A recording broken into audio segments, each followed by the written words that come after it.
Good, beautiful, but early morning from Magic Kingdom Fresh Baked. Welcome to another episode of Fresh Baked and Stuff here at Magic Kingdom. I am your host, Laramie Williams, and you guys, this is fantastic. First of all, look at this. There's no one here because it's so stinking early. It's like 6:30. No, that's not true. It's like 7:15. But I'm here to take the Magic Behind Our Steam Trains tour with this group of fine people right here. It's possible because of all the muffins, because you guys are fantastic. Everyone that's been keeping the show going and supporting me through my Patreon campaign at patreon.com/Laramie Williams has made this tour possible, so thank you guys so much. I don't really have any idea what to expect, you guys. It's going to be a lot of fun to take this tour, yeah. So we're going to learn about the trains, which is Walt's favorite. So, woo! I'm filming. I'm filming. So it's going to be super cool, you guys, but I better go join this tour group now. He's giving me instructions on what to do, so I'll be right back with you. Yay, look at this, you guys. This is so cool. I got a nifty little a pin, a special pin with my name on it. The Magic Behind Our Steam Trains. It's going to be a lot of fun, you guys. So apparently there's going to be earbuds with audio. So pretty much what I'm going to have to do to make sure you guys get to see this is just stay right up front by our tour guide, who it looks like his name's Taylor. And hopefully you guys will be able to hear everything. But yeah, I think either way you're going to get to see some fun stuff. And with the magic of editing, David will narrow down this 2.5-hour tour to stuff you guys can watch and are interested in. But I think it's going to be a lot of fun, you guys. Well, good morning once again, and welcome to Disney's The Magic Behind Our Steam Trains tour. You all are in for a real treat today. This is one of the most fun tours that we have here at Walt Disney World, and it really caters to a lot of different people. In fact, I like to say that this group caters to about 3 different groups of people because of its wide spectrum. First group of people, people who absolutely love trains. How many of you fit into that group? Big train fans. Yeah, good. Second group of people that this caters to, people who love Disney history. How many of you here really love Disney history? Ooh. Yeah. Third group, people who really love trains or Disney history. How many of you fit into that group? Yes. This tour. This is a very, very fun tour and a very interesting experience because you get to learn not just about our steam trains, but about the history of the man who's behind all of these steam trains, Walt Disney. The reason we have these trains here is because of Walt himself and his undying love for steam trains that he had throughout his entire life. And we're going to explore all of that today. But the trains are located inside the Magic Kingdom, so in order to do that, we need to go into the park. You all have your park tickets. Let's head in. Steam train store. Let's talk a little bit about the very first building that you see when you come into the Magic Kingdom. It's this one, the train station. A lot of people don't expect it to be the train station. They expect to see a castle when they first arrive at the Magic Kingdom. Nope, you get to see a train station instead.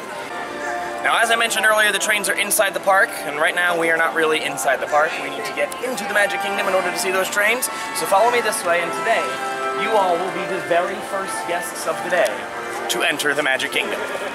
As you start running towards it, yes. Now, since you are the very first guests of the day to enter the park, what that means is that you will see it as though you never have before. It will be completely empty. Wow. There it is. There it is. You have never seen Main Street this empty before, have you?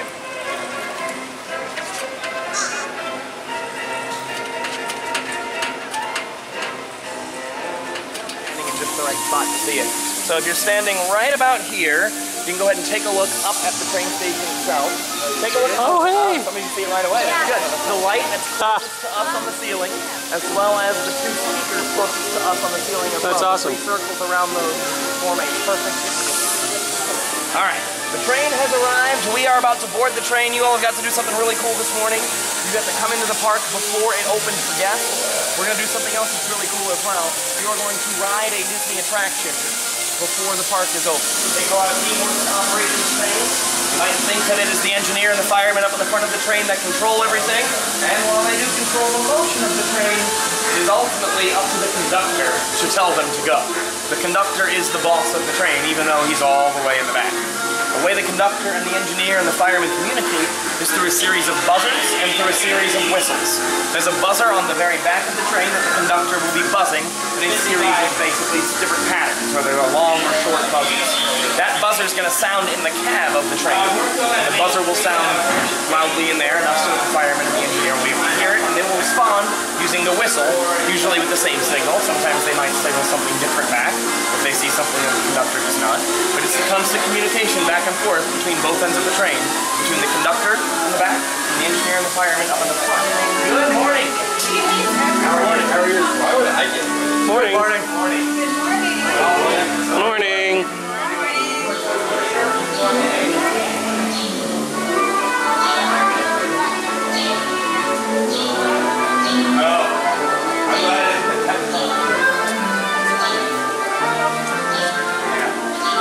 I'm going to take the front row. If you all want to take the next few rows, feel free to go ahead. Smaller children towards the inside, please. So get one last look at it. There she goes. First thing we're going to do is head straight into the jungles of Adventureland, which in a way is a homecoming of sorts for these trains. We found these trains in another jungle, the jungle of Mexico, down the Yucatan Peninsula. These trains were all assembled in the early 1900s to 1920s by Baldwin locomotives out of Philadelphia, but they were sold to United Railways of the Yucatan. They spent about 40 years hauling rope and fiber up and down the Yucatan Peninsula. We found them in the 1960s, bought 4 of them, refurbished them, and now they run here at the Walt Disney World Railroad. These are genuine antique steam trains, still running on steam power. We use 80% original parts, so these are genuinely the antique thing, the real deal. You're about to hear a whistle that's unique, so we'll hear it a few times on the railroad here today. It is our crossing whistle. We're going to blow it every time we reach some sort of big crossing for vehicles. We're hearing it now. It's 2 long whistles, then a short whistle, then a long whistle. Since we like to alert everyone who's in that crossing that the train is coming, we remember that one by saying, "Here comes the train." 2 long, short, short. Now this is not a crossing for cars, this is in fact a crossing for something pretty unique to us here in the Magic Kingdom, parade floats. This crossing right here is where parade floats will cross to get from that stage to we're hearing that whistle again in just a moment, we're going to pass another parade float crossing too, but before that we're going to go into a tunnel, it's a pretty important tunnel today. It relates to an attraction that I'm sure a lot of you have been on, Pirates of the Caribbean. How many of you have been on Pirates of the Caribbean? Pirates of the Caribbean opened here in 1973. That was 2 years after the railroad and the parks did. There wasn't enough room left inside the railroad tracks to put Pirates of the Caribbean. We built it out there in that building you see up ahead. That's where Pirates of the Caribbean is located. But you board Pirates of the Caribbean on this side of the railroad tracks, don't you? So how do you get into that building when you're riding the attraction? You have to cross the train tracks at some point, right? That's right, you go underneath it. Right now, we are above the drop in Pirates of the Caribbean. Right above the drop, when you go down the drop, it takes you underneath the train tracks and into that building. Second parade float crossing is coming up. Sometimes we can even see the cycling trains.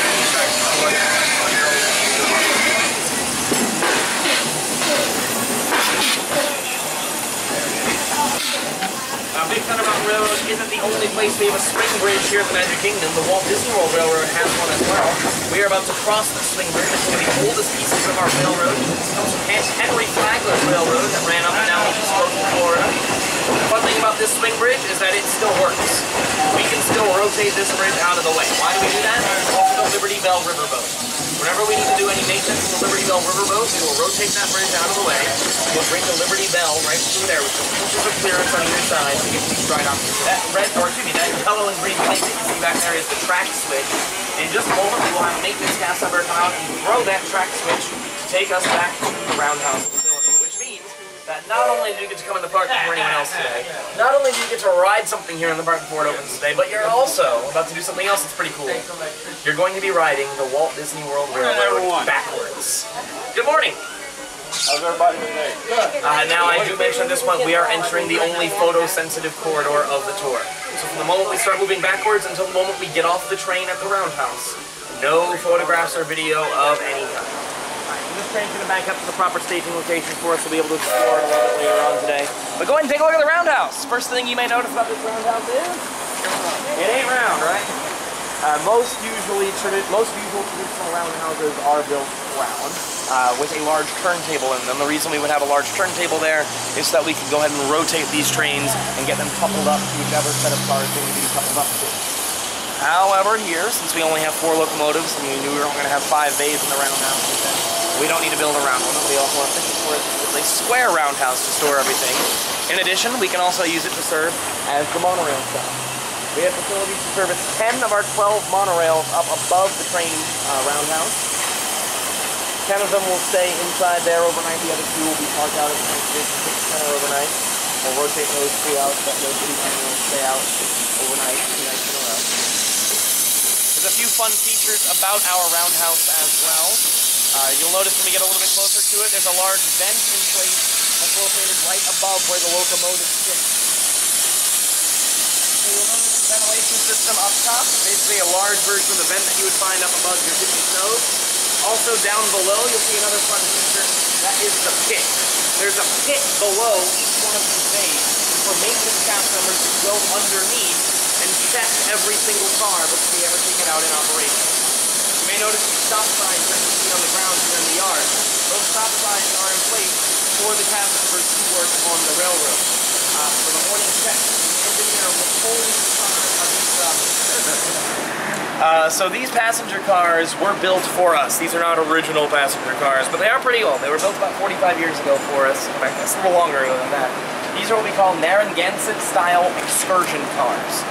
We built the excursion cars a little bit different than we built the cars for the Disneyland Railroad out in California. How many of you here have been to Disneyland? You've been on the Disneyland Railroad. One of the things that you might remember is that a lot of the cars for the Disneyland Railroad have side-facing seats. If you haven't been to Disneyland, have you been over to Animal Kingdom to Rafiki's Planet Watch? You've been on the train there, they have side-facing seats as well. So the seats actually don't face forward, they face out towards the interior of the park. At Disneyland, we noticed there was a little bit of an efficiency issue because those trains are very difficult to load and unload. Whereas with these excursion-style cars, we have side-loading seats, so it's very easy to get people on and off of these cars. This is the tender. The tender is what is responsible for holding all of the fuel and all of the water that we use to run the steam train. Now, originally, these trains burned coal or wood. We converted them, they now burn number 2 diesel. As such, these are not the original tenders. This was sort of built for us specifically for the train. Since it's custom built, it's got 2 tanks in it. 1 tank to hold the fuel, which is the smaller tank, 664 gallons of fuel. The larger tank holds the water, 1,837 gallons of water. The only place we can refuel the train is back here at the roundhouse. We're going to do that about once every 2 weeks, or no, excuse me, twice every week, I'm sorry. The roundhouse itself is where we fuel it up, but on the route is where we get the water. There's 1 water tower here, and that is at the Fantasyland train station. So at the Fantasyland train station, we can refill up the tender with water. We use about 200 gallons of water every hour. So with 1,800 plus gallons in here, we could go, in theory, 9 hours without ever having to refill the tender. There's a fun little Disney touch on this tender as well, in this box back here. This box houses a generator that powers all of the electrical components of the train. The generator creates electricity using some of the steam from the locomotive itself. So we actually channel some of that steam back here into this generator to create the electricity. So even the electrical components of these trains are running on steam power. Everything about this train runs on steam. How many of you here know how a steam train works? The 3 youngest ones in the group are the only ones to raise their hands. Alright, so for all of you bigger kids in the back, I'm going to explain to you how the steam engine works. And what you'll notice is that it's actually a pretty simple process. We use a lot of very simple terminology and it does sort of flow very logically. It all starts right down here, in this large box. That large box is called the firebox. Quite simply, the firebox is a box that holds the fire. Pretty simple, right? Fire's going to create heat. The heat will travel through a draft into the boiler. The boiler starts at this brass ring right here. It's going to continue all the way up to this brass ring right here, this large green tube section. That is the boiler. Through the boiler, run a sort of honeycomb pattern of tubes called flues. Best way to think of flues. Have you ever seen a brand new box of straws? Let's talk about this, what we see right here. This pump is the brake pump. So that's responsible for the braking of our trains. Now, where do you think the brakes are located here on the train? Where do you think, Ethan? There. There? Well, no, they're not actually on the locomotive or on the tender. All of the brakes are located on the cars, yeah. So it's the cars dragging the locomotive to a stop here on our railroad, not the other way around. The reason for that, Well, remember, this is a theme park attraction. You're facing forward in those seats. If we were to have brakes up here, you'd be dragged to a stop and you'd be pulled forward out of your seat. But if you're dragging the locomotive to a stop, you're actually being pushed back into your seat while the train is braking. So it's another one of those safety mechanisms. It also means that if we ever need to uncouple this train and recouple it to a new set of cars, the engineer and the fireman have to be very careful because they're doing this with no brakes on the locomotive. Something else that we don't use on this train, that's here for purely cosmetic reasons, this right here. This is a replica antique oiler, or a drip oiler, does not function, is there solely for decoration. Back in the day, in order to create some sort of lubricant for the train, what would happen is you would place pig fat or pig lard in there, the heat from the train would cause that to melt, and you take that melted lard or fat and use it to lubricate the parts of the train that we needed to go ahead and have greased up. Well, eventually, of course, oil came around to do this purpose as well. And it was the fireman's job to oil all the vital parts of the train. Now, these need to be oiled up about every 10 miles or so. Do you think back in the heyday of railroading companies that they wanted to stop every 10 miles to go ahead and oil up the train? No, they didn't really want to do that. So what they did is they made the firemen back in this time climb out onto the running boards of the train with a long-necked oil can and lean down and oil all of the vital parts of the train while it was in motion. Not safe, right? We lost a lot of oil cans that way. We also had many an injury to our firemen as well. And eventually one man got so fed up with all these injuries. His name was Elijah McCoy. He said, I'm going to create a better way to go ahead and oil these trains. And that's when he created this. This is a McCoy-style automatic oiler. You may see that there's a little miniature drive arm here that's attached to the D valve.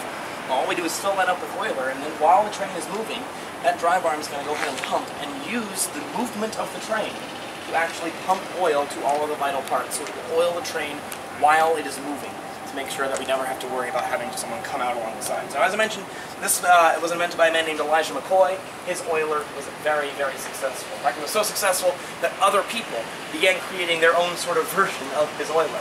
But the engineers and the firemen knew which brand of these worked the best. And so whenever a new crew was coming on to relieve an old crew from a train, the very first question that new crew, or that old crew would be asked was, hey, does this train have the real McCoy? One more part of the train to talk about, which is right up here in the front. This red device is properly called the pilot, although you probably know it by a different name. The cow catcher, yeah. It is the job of the pilot, or of the cow catcher, to gently brush away any debris or obstacles that you may find in the track in front of you. Let's just say it's painted red for a reason, and we'll leave it at that. So while we're pausing with this tour here, Fresh Baked, because he's, so the tour guide is taking different guests, as he said, 4x4 into the caboose, not the caboose, yeah, that thing, the area, right there, the red thing, the red box, that's where they're at. I thought I'd just pause and give my thoughts so far. I think it's like super cool, right? How often do you get to see all this stuff? Unless you pay for it. You don't. I don't know. This is a lot of fun. I really want to touch this stuff though, but he said don't touch it because it'll stay on you like all day, and I don't want any of my stuff yellow. Maybe I'll rub my magic band on it because that won't matter.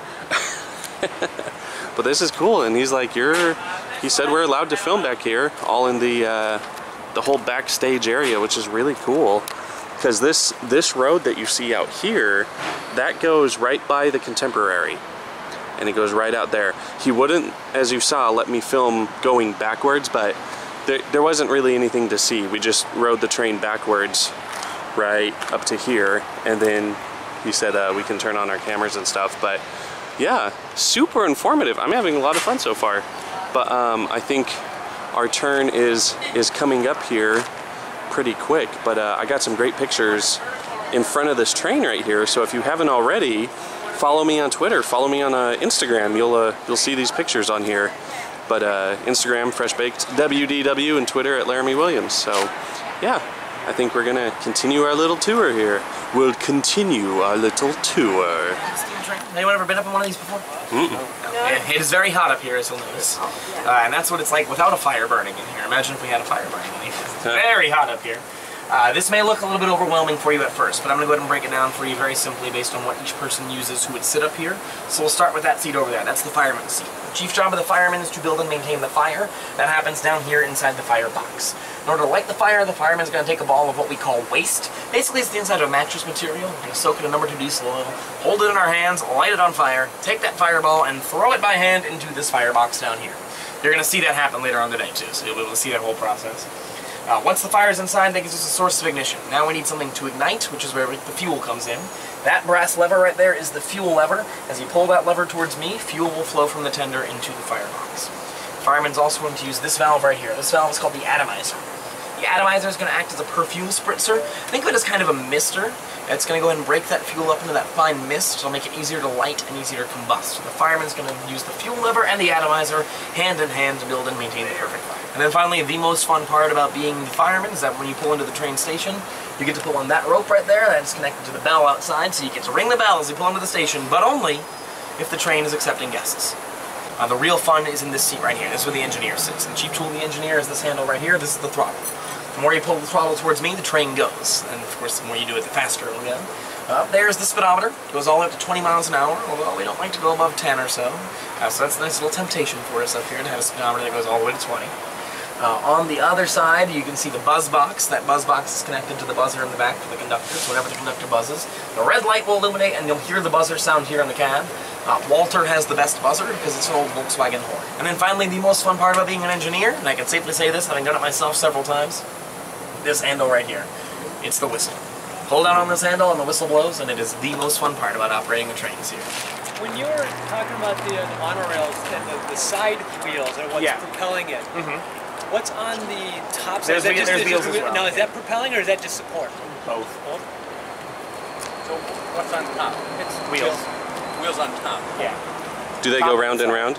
Yeah, they do. They do go round. Alright. You ever heard the expression living on the wrong side of the tracks? Well, it comes from this right here. All of that sediment would come up, and if you were downwind, it would sort of blow down onto your lawn or your laundry. So that's how it would sort of get that expression out into the public vernacular.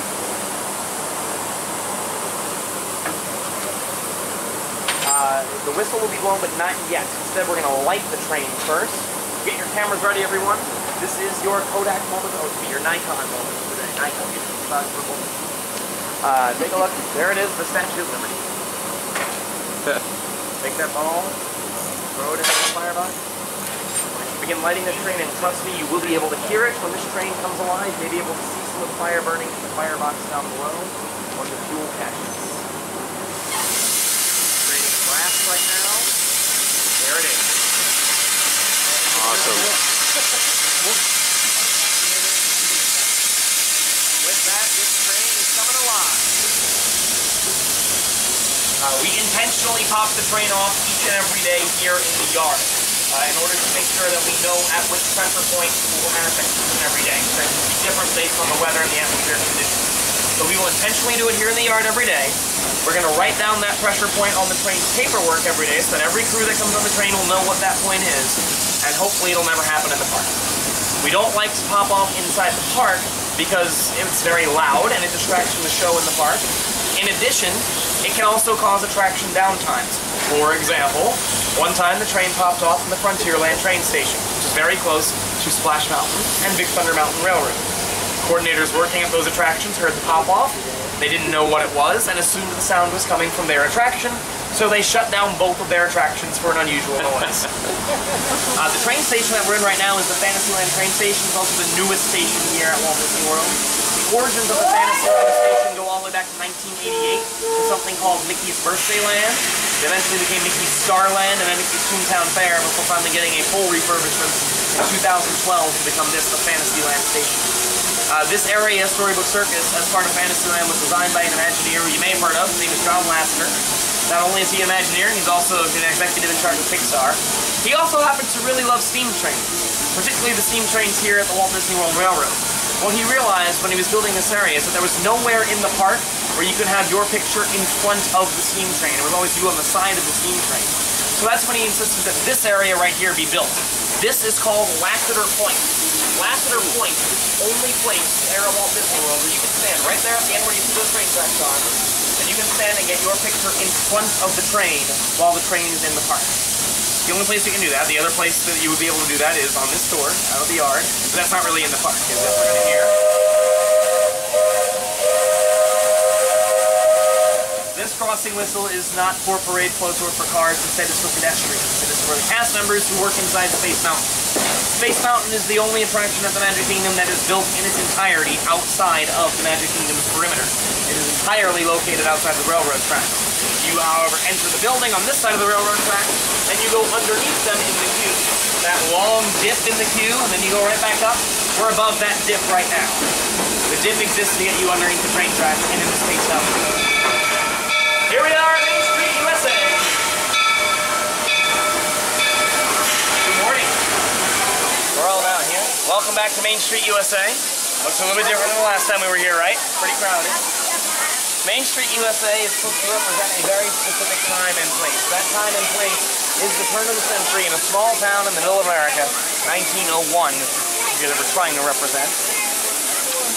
In small towns like this one, trains really were the centerpiece of everything. Have you ever looked at a map of the United States and realized that all these small towns in the country are about 50 miles apart from each other? The reason for that is because of trains. Trains would have to start off getting fueled up every 50 miles or so. They would have to get more fuel, more water, more supplies. So about every 50 miles or so, these trains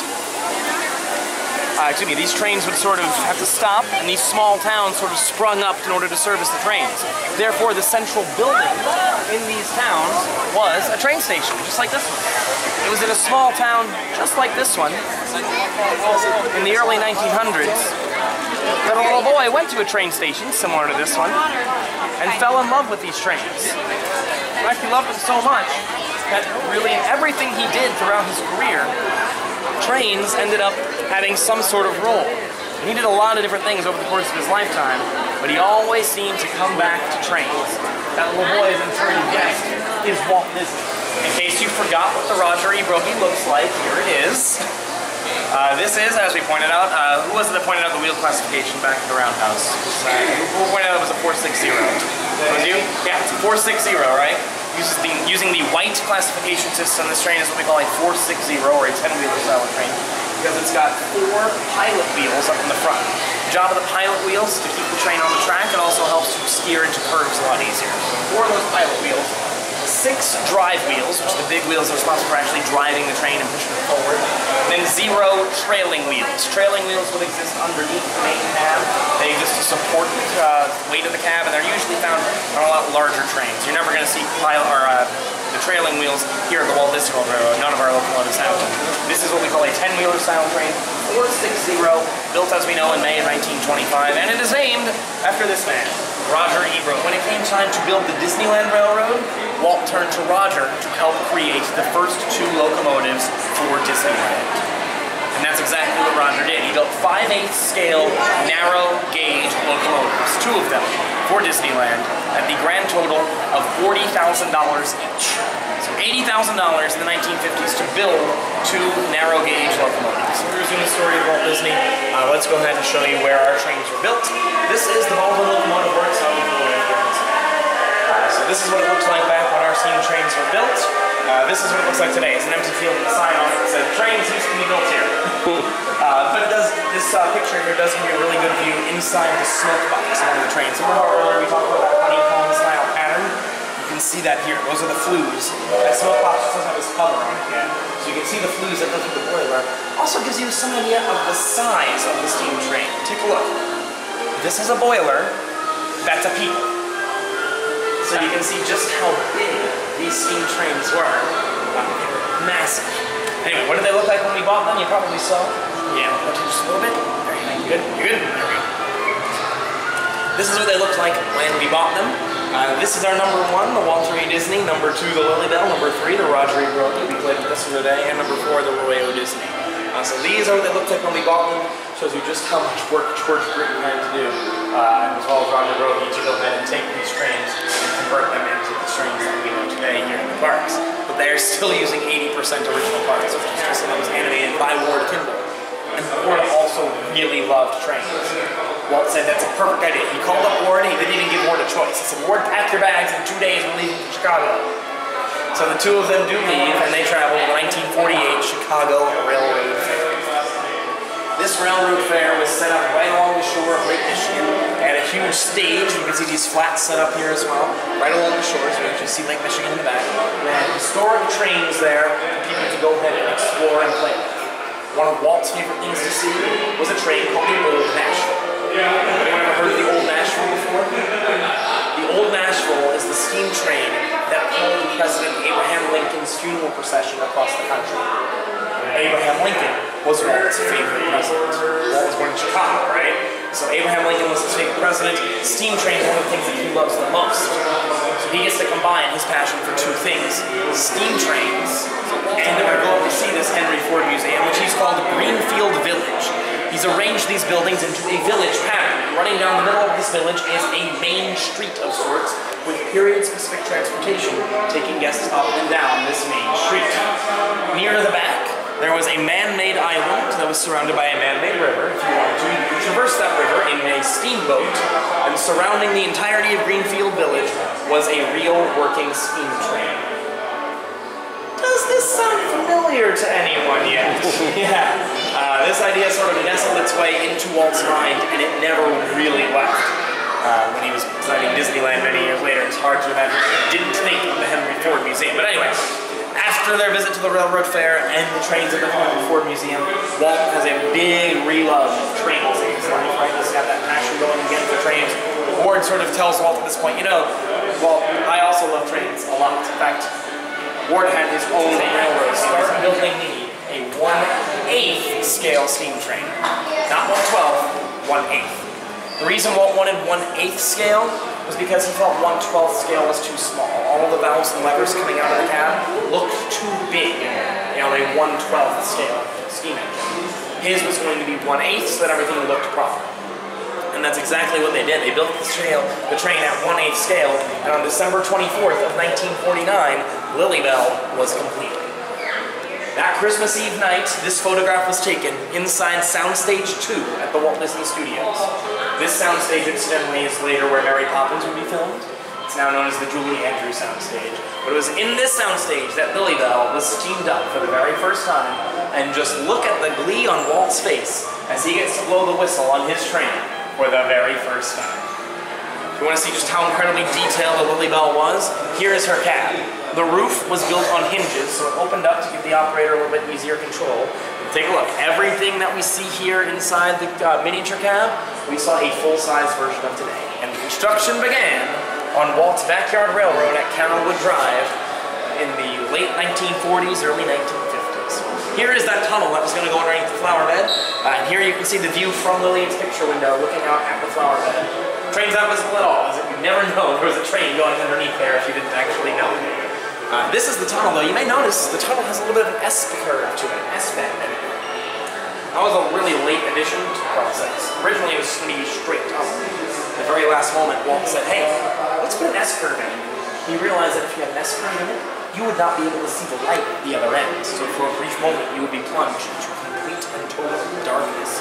Here are some pictures of Walt having fun at Carolwood. You can see him up here on the plateau with his family, looking down at the Yenson Valley, where his railroad barn was located.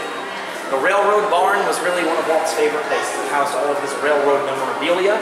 He could go there and really just escape everything and have a good time. And also had his track switch in there. So with his track switch, he was able to go ahead and operate the various 12 different switches that he had on his railroad. He was able to configure any configuration that he wanted to. It also housed things like a sink and a bathroom, so that Walt really would never have to leave if he didn't want to either. As well as a special landline connecting the barn to the helm, so if he ever needed to talk to Lily, he could just pick up that phone, or she would just pick up his phone. He loved it so much when he would operate these trains anytime he could. Has anyone ever seen the Disneyland opening day special? You can You can see the full thing on YouTube. What? Who said that? That's so strange. But if you watch the full thing, you'll see that it's not even hosted by Walt. It's hosted by 3 other individuals, and Walt doesn't even show up until about 10 minutes in. How do you think Walt arrives at Disneyland? Operating the train. He shows up at Disneyland the very first day it's ever going to be opening, operating the train. That's how much Walt cared about these trains.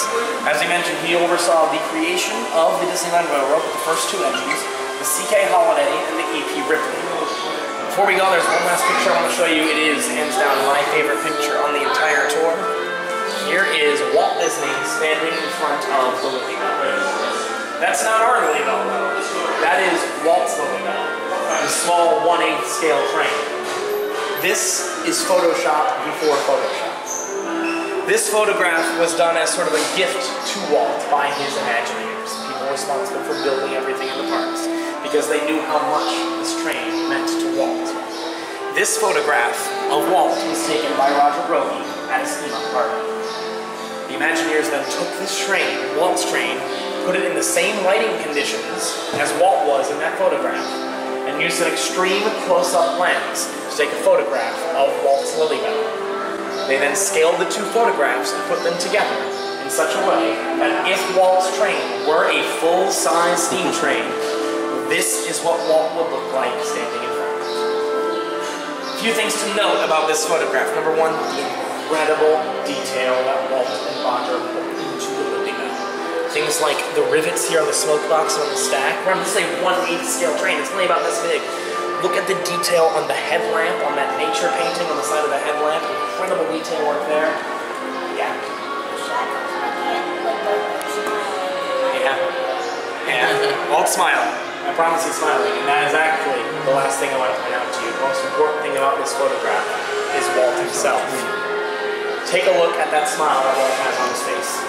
Think about every other photograph that you've seen of Walt Disney. Usually he is smiling, yes, but it's usually that I'm taking a picture so I'm going to smile. Is that forced picture smile? No. That is the smile of someone who is having fun, playing with the trains, doing what he loves. And just as this was a gift for Walt, I have a gift for you all as well. We're coming along with me on the tour today. You all will be taking home with you a very special, exclusive Disney's The Magic Behind Our Steam Trains tour pin, mounted on a very special card as well. And as you can imagine, there's a little bit of story behind this pin, which, by the way, incidentally, is the most expensive pin you will ever have. The tour was free. It was the pins that you were paying for. So please do not trade away these pins. It is the most expensive pin you will ever have. And there's a little bit of a story behind these pins, as well as the card that they're mounted on. On the card itself is the train that we spent all day with, the Roger E. Brody, our number 3 engine. On the pin, the number 1 engine, Walter E. Disney. Operating that engine, Mickey Mouse. In a way, the 3 most important people to our railroad here at Walt Disney World. Roger, the person who built the railroad. Walt, the person he built it for. Mickey Mouse, the living embodiment today of Walt Disney, responsible for keeping dreams on track, as we saw in that window outside the park earlier today. But to be honest with you, we could come up with a cutesy story for just about any combination of trains that we put here under these pins. Why did we choose the Walter and the Roger to put here? Think back this morning at the Roundhouse. We looked at the serial number of the Roger, 58445. If we were to look at Walter's manufacturer's plate, its serial number is 58444. Consecutive serial numbers. What that means is that these 2 trains were built side by side, together, in the shop out at Baldwin in Philadelphia. They were both bought together by the United Railways of the Yucatan, sent to Mexico together. They worked side by side for 40 years, hauling rope and fiber up and down the peninsula. Somehow they both got sent together to that boneyard where together they were discovered by Roger and Irving, who bought them both, shipped them both together to Tampa, where George Britton oversaw the refurbishment of the 2 trains, and still to this day, they are working together side by side here at the Magic Kingdom. This is the oldest example anywhere in the world that we can find of 2 brother trains still in operation today, having never been apart from each other. Believe me, we've tried to find other examples. This is the oldest one we can find. that is just one more reason why there truly is magic behind our steam trains. So these pins are for you, and with that, the tour is officially over. Did you all have fun today? Woo! Yay! Oh my gosh, Fresh Baked. Was that cool, or was that cool? And look at the pin. Look at the pin, look at the pin. The magic behind our Steam Trains tour. You guys, I never would have expected just how much magic there was. I'm a little choked up. That was really magical. Whew. All right, Walt. That was awesome. Hearing that story and just seeing the joy and his dream come true. I mean, look what we get to enjoy because of his dream and because of those trains. Super awesome, you guys. I hope you enjoyed it. Again, thank you so much to all of my patrons through Patreon. Love you guys. Appreciate the support. It's amazing. Hopefully I get to show you many more tours and amazing stuff just like that. All right, Fresh Baked. After that amazing tour, and I've calmed down a little bit because it hit me right in the feels. I don't know. What do you think, Micah? I think I want to take a cruise in the jungle. A cruise in the jungle. Hey, we're gonna do just that. And in case you guys don't know, this is my buddy Micah from the World of Micah. Hello. On YouTube and on Instagram at World of Micah. World Everything of Micah. World of Micah. Keep it simple. Yeah, that's best. Yeah. So we're hanging out today, and yeah, we're gonna go take a ride on the Jungle Cruise and laugh at some horrible jokes. Yes. That I don't get to tell. So I'm very jealous every time I ride this. I'm not gonna lie. Yes. Whoa! Explosions! That's the, have you done that? The pirate treasure? When it first opened, I came and I did all 3 maps that they offered in one day, and I loved it. Now there's 5 maps. Oh, so I have more maps I gotta do. Yeah, it took like an hour and a half to do all 5 maps. Wow. I did a few months ago. It was pretty fun. Awesome. Yeah, it was a good time. Alright guys, looks like we are clear to go. Everybody wave goodbye to the dog. Bye, Doc! Here's the weird. Wave goodbye to the dog. On the dog. Oh. The dog. Oh. I thought you were on my dog by Suffix. Going to down the ceiling, going around in circles. Look at mine, I have no idea who those people are. Amazon, it rains 365 days per year. That's like almost every other day. Over here on the left is Inspiration Falls. Everybody say, ooh. Everybody say, ah. Everybody say, That was good. That was good. And this is the African belt where all of our animals come to get a drink of water. Let's see, there's some giraffes, some wildebeest. Oh, that's new. Some zebras, some vultures, and... Oh. Okay, so these lions are protecting that sleeping zebra! Yeah, that's okay, everybody get down! Get down, get down, get down, get down, get down! Don't worry about looking stupid, I'll do it not for you! Spear sound, whoosh! Spear sound! Now this is the part of the cruise where I like to point out some of my favorite plants. So you ready?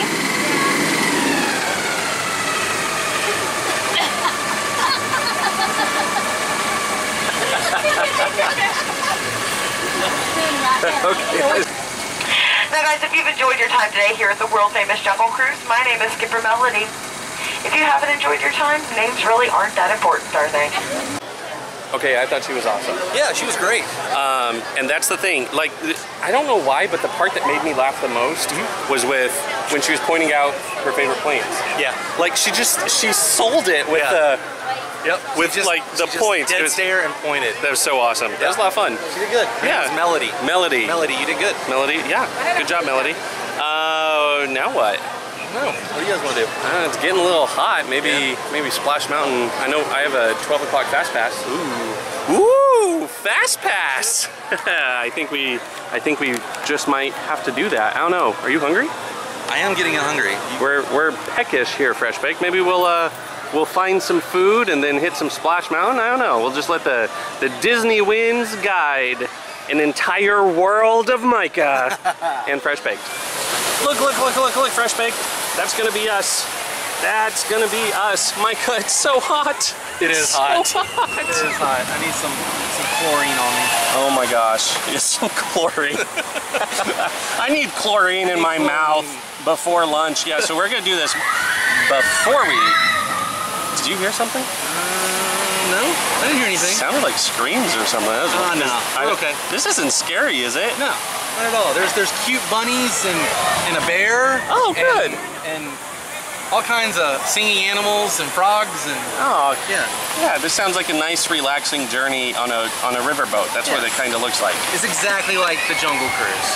Oh, good. It's exactly like the Jungle Cruise. Are you saying I should tell bad jokes like during the whole time? You should. All right. The front row is an excellent idea. Why did you pick the front row? Because you get the most wet. Oh, that's what we wanted to do, right? And the best views. The best views. The best views of Brer Frog. Oh, here we go, the first drop. Yay! Slip and fall, slip and fall. Slip and fall. Why do they call it slip and fall? Oh, oh God! Oh no! Dude! Look at this! Wet, yeah. Look at yes! Yeah, I got a little wet too. Oh my gosh! That wasn't even the big drop. No, we're in trouble.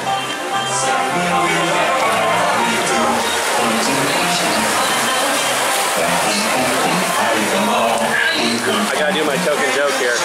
Right here, this guy? Yeah. I got you $1. Oh, you gotta be faster than that. That's the $1 million money, they call it. Right here? Yeah, they call it $1 million money because it costs so much money. Well, it never works. Maybe they should spend some money on it and make it a $10 million money. You know the one thing I'm really glad there's none of in here? What? Like really dark drops. Like with a double dip. Like that'd be terrible. It would be. If that were the case. Hey, what's this cave? It says laughing place, but I don't hear anybody laughing. Micah, what's going on? Oh no! Oh no!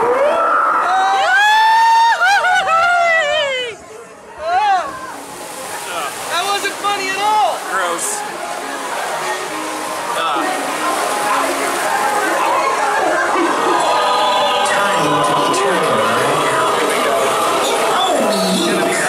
Micah, I think I'm not going to show the touchdown because we're going to get so wet. It's gonna be bad. I'm going to damage the camera if I do. It's gonna be bad. Oh boy. But fun. Oh yeah, I forgot to tell you something, Larry. Oh, how are we posing? How are we posing? Camera guys. Camera guys.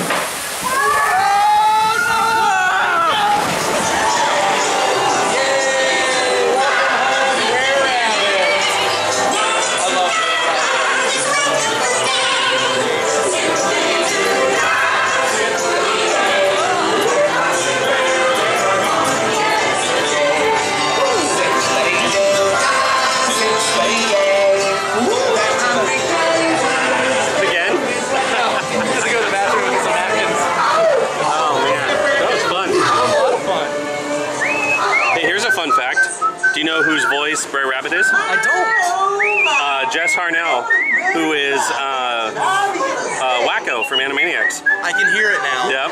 Now I'll never hear Brer Rabbit. I'll just hear Wacko. Is that his name, Jess Harnell? I think so. Yeah, this one's really cool. This is awesome. Micah just pointed out this cool shirt. Look at this, you guys. Wanted, the Brer family. Although, why would someone want Brer Rabbit? Like, why would he put him on a wanted? But still, that's really cool. Known for general mischief, a warning to critters and everyone else. Likes rabbit stew. Okay, so why does Brer Rabbit like rabbit stew? Is he a cannibal? Hello. Hello, Clarice. Look at that. No, but that's a cool shirt. That's a lot of fun. Yes. I like the plates. I've started collecting the plates. Oh, cool.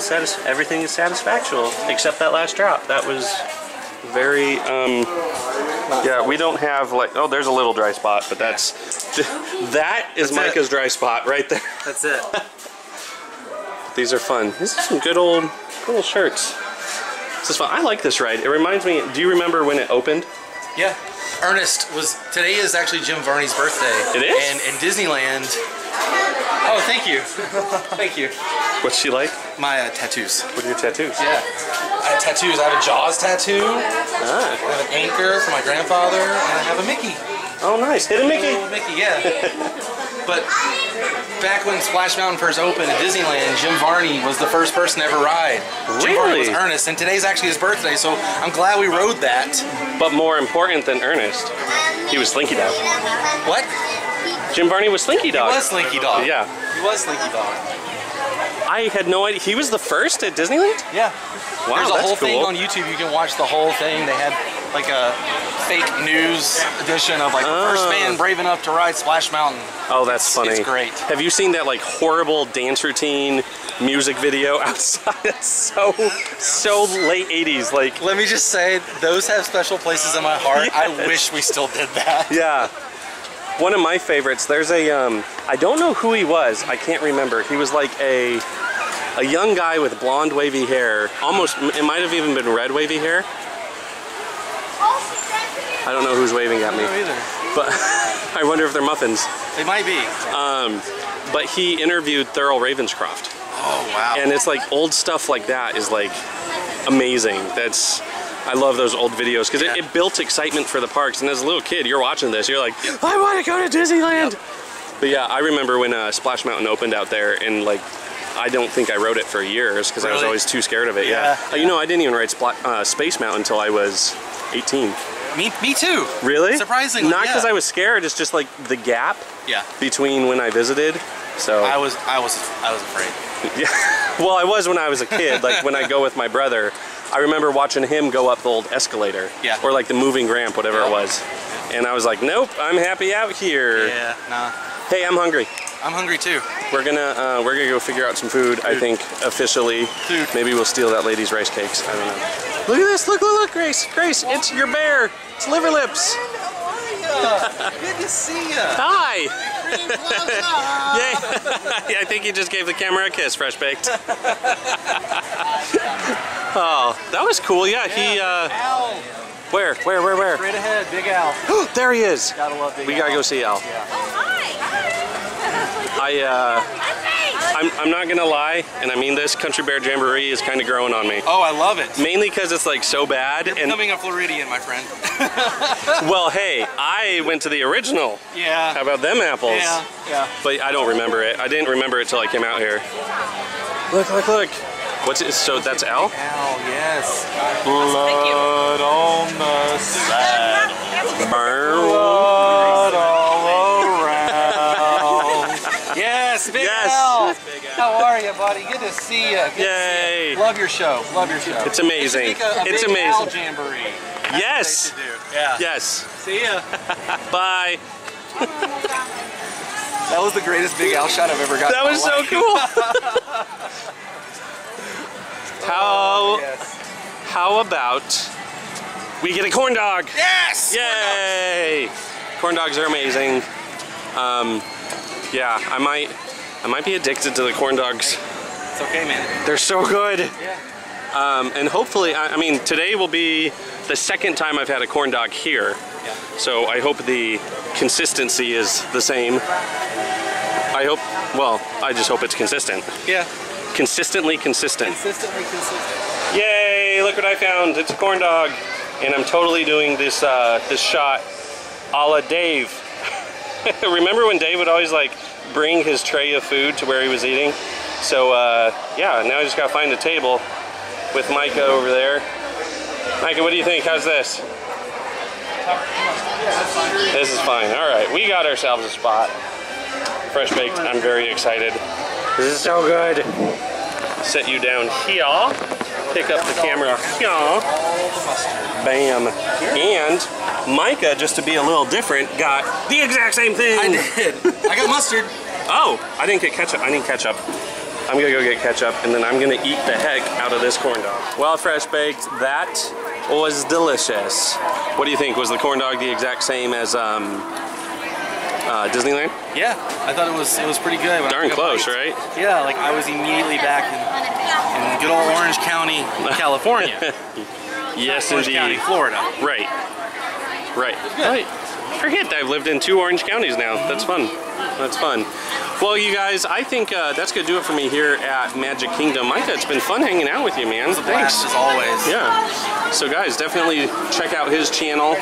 And you cover all sorts of stuff, too, right? Yeah, like Disneyland, the Universal, and everything. Anything I find interesting, I'll film it. Awesome. All right. Well, yeah, that's going to do it for me here, guys. I have no idea where I'm going to go for the rest of the trip report here. Probably some Epcot or something this weekend, but yeah, I'm not sure, but I will I'll see you guys tomorrow. Look, fresh baked. It's wildlife here at Epcot. Let's see if I can get close. Oh, he took off. All right, I guess I'll take off too. So I have decided to finish up the trip report here at Epcot today. And you guys, I think the most exciting thing I'm really looking forward to right now, I'm gonna go do, is the new Pixar shorts over at, well, the Pixar short area. The film festival is gonna be brand new because they got rid of 2 of the videos, and they got rid of La Luna and I think For the Birds was the other one. And they've put in Feast as well as Piper. So I'm really excited to see how they look in 4D. So that'll be a lot of fun. We'll go to the old Captain EO Theater and yeah, check it out. I'll give you my thoughts after. I'll try and film the pre-show, see if that's the same or if that's different, but yeah, I'll at least show you guys that. And it's really cool to see the intro by, I think it's John Lasseter. They talk about some of the shorts, so we'll see if that's any different. Wow. Okay, so look, see that glare right there? That's hitting me in the face. It's like 120 degrees out. So yeah, here, look at this. So we got Get a Horse. That one stayed the same. Piper, and then Feast right there. They're both very cute. I like Piper a lot, but let's. Hey, wait a minute. What's going on here? Water shouldn't go up. What the heck? Yay. Hey, it's only 10 minutes in the standby line. That's cool. There's never a long line out here though, but there is a large crowd coming out. So maybe if I time this just right, I can walk right in right now. Let's see. So it looks like I missed this showing, but that's a good thing because look at this. We got a cool wall right here with all sorts of fun art on shorts. Look at this, Clarabelle art. Clarabelle cow, how fun. That's cool, can pick things up with her tail. All right. That's really fun. Oh, so this is for, so let's Get a Horse, which is really cool. And then over here, oh, so that was for La Luna, which is such a good short, you guys. Oh my goodness, right in the feels. 3 generations right there, expressed in just a beautiful short. I really like it. And then For the Birds, oh my gosh, look at this concept art.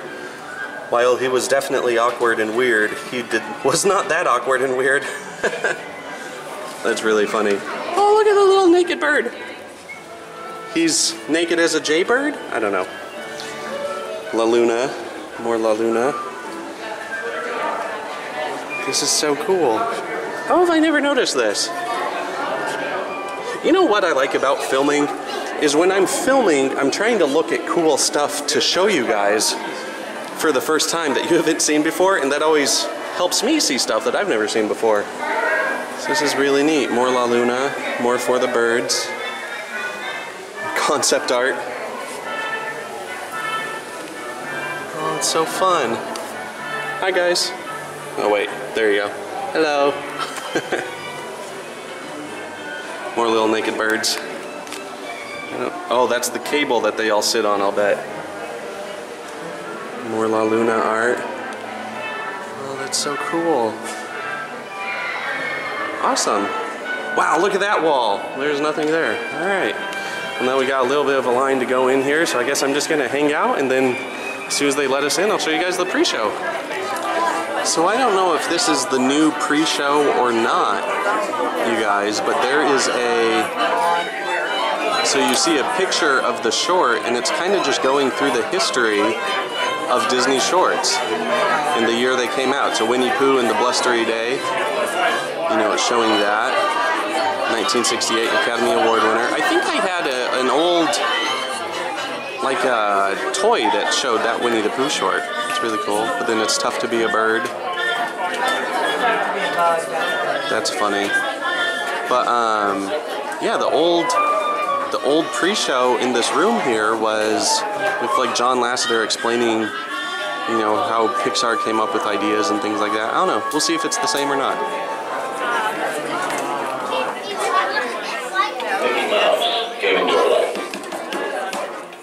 He popped out of my mind onto a drawing pad on a train ride from Manhattan to Hollywood. At a time when the business fortunes of my brother Roy and myself were at lowest ebb and disaster seemed right around the corner. Mickey's first actual screen appearance was at the Old Colony Theater in New York in Steamboat Willie. I did the voice.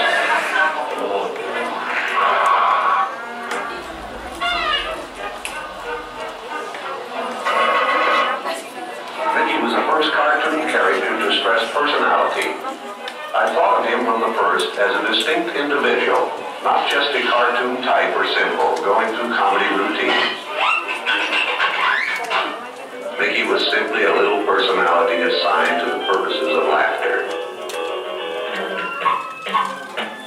By nature, I'm an experimenter, so with the success of Mickey, I was determined to diversify. I had another idea which was plaguing my brain. It was the Silly Symphonies. It was a series without a central character. With a series like that, I felt it would give me a chance to really develop my meaning tree. With Eugene O'Neill, Ranger of the Chinese theater. And fortunately for me, it did. Flowers and trees. Well, I won an Academy Award, the first cartoon that ever won an Academy Award. Interesting. Oh, so first it showed Disney shorts, you guys, and now it's showing Pixar shorts. So that's interesting. Luxo Jr., so that was the lamp. That's what started it all, I think. That's really fun. And I don't know about you guys, I can listen to Walt talk like all day. It's so cool. I love his voice. Such a familiar voice, you know, like a grandpa. Oh yeah, Lifted. I forgot about Lifted, 2006, with incompetent aliens. Oh yeah, Prest. That was hilarious. 2008.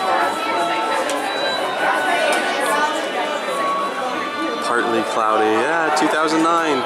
So this was inspired by the stork scene in Dumbo, it says. Oh, cool. You look at every animation studio, and they start with the short film. The mythology of Pixar goes back to 5 guys sitting in a hallway making Luxo Jr., making Red Street, making Jimmy Pool, and constantly challenging each other. Art challenges technology, and technology inspires the art. Shorts. It was this great little idea that I had gotten from looking at videotape of my nephew playing with his toys. Everything he picked up went into his mouth, and he slobbered on it. I thought, imagine what it must be like to be a toy in the hands of a baby. That baby is like a monster. It was a challenge. So I just wanted to give you guys a quick shot of the theater. I can't film any more in here, of course, but it's the old Captain EO Theater. It's pretty big. It's cool. Fits a lot of people. All right, you guys, that was pretty amazing. And here's why. First of all, they fixed the theater. Well, I say fixed. I don't remember it moving and stuff like with Captain EO. When that used to work, I apparently was in that theater. I never knew about that, but yeah, they fixed the theater. Like all the seats are moving and stuff, which was I thought really cool. And then all the new lights and stuff and the things that mesh in 4D with all the new shorts. Ooh, double doors. Oh, it's so air conditioned. Hey, what's going on in here? Oh, look at this, you guys. I have no idea what's going on. Free Coca-Cola? What? What's happening here? What's going on? I'm so confused. What? Oh, I will come on over. Hey, look at this, you guys. We're learning stuff. Hey, look. Are these free? They are complimentary. They are. What's going on, if you guys don't mind explaining for the good folks of YouTube? Okay, you guys, so this is really cool. Look at this. So I threw these guys off, but they were just shoved the camera in their face, but they were very, very nice in explaining everything that's going on here. So this is a line. First of all, you can help yourself to a free Coca-Cola, which I did do. And that booth that you see right there is a free booth. Maybe it's not the happiest place on earth. It's a free booth where you can put your name on a can of Coke. So I think that's what I'm gonna go do. I'm gonna throw my name on a Coke can here, and you can do 2 Coke cans. So that's really cool, and it's a free little thing. It might be like a, I don't know, 20-minute line, 30-minute line, who knows? But it's something unique and different here. What I was saying, going back to the Pixar shorts, is that so all the seats were moving, all the lights were amazing, and you guys, it was just like, it was the perfect blend of everything. Like, the audience was amazing. They were clapping like thunderous applause after each and every short, and I thought that was really, really cool. And they, you know, the shorts, dang it, what Disney does best. They got me a little bit emotional. That Feast one is just fantastic. I mean, they're both awesome. Like, Piper was great, and of course Get a Horse is always great. But yeah, you guys, highly recommend it. Go to the Pixar Shorts, the film festival. It's really fun over there. And yeah, but what I want to know, tell me in the comments, you guys. I want to know what your favorite shorts are. Your favorite Disney shorts. Mine is Paperman, because I'll tell you, I was watching it in the theater with Timeline with my friend, and I leaned over to him once Paperman was done, and I said, that right there is going to win an Academy Award. And like 9 months later, sure enough, we were watching the Oscars together, actually, and it definitely did it. It got the Academy Award. So yeah, Paperman's my favorite. But tell me in the comments what your guys' favorite short is. I want to know. All right, you guys. Well, that was pretty cool. Let me tell you. Cool. That was kind of inside club cool. So yeah, let me show you what I done got here. So I was allowed 2 cans of Coke, and there's number 1. Share an ice cold Coke with Laramie. I will never again, probably, unless I call Coke and order it myself, get my name on a can of Coke. So that's really cool. Certainly won't find it in the stores. And then for number 2, dun dun dun! Share an ice cold Coke with muffins, yay! So what I'm thinking is I might do some sort of giveaway for you guys. I don't know. I got to think about this. See exactly what I'm gonna do here. But what a cool little thing. I tried getting fresh baked on the can, and they were like, no, you can't do that. You can only do monorail. You can only do like actual names on there. But they didn't give me any fuss for the name Muffins, because I don't know. I guess that could be a nickname or something like that. So that was cool. But yeah, that was a lot of fun. That was really neat. Look at that fresh baked. What a sight. You know what, you guys? I just want to say from the bottom of my heart, thank you guys so much for watching. I think that's going to do it for us this week on this trip report. Man, it was fun. The trains, you know, but the magic behind our Steam Trains tour, the fun we've had here at Epcot, at Magic Kingdom. I mean, it's been a blast, you guys. And thanks to Micah for showing up as well. But yeah, you guys, just a lot of fun. And I figured here at Epcot, what better way to end this week's trip report than a little bit of a shot of the train here in Germany, the model train. So I figured I'd go over here and show you guys. Look, look, there he goes, there he goes. Yay. And you guys, again, please hit that subscribe button. That would be fantastic. Also follow me on Instagram at FreshBakedWDW and on Twitter at Laramie Williams. That would be superb. And of course, don't forget about David and Sarah and all those guys out in California. You know, you got Fresh Baked on Instagram, you got Fresh Baked on YouTube, you got the Duke of Dork, the Duchess of Dork, all sorts of dorks here on Fresh Baked. Yep, that's for sure. Look how beautiful this is, you guys. Just gorgeous. But again, thank you guys so much for watching. And until next week, Fresh Baked.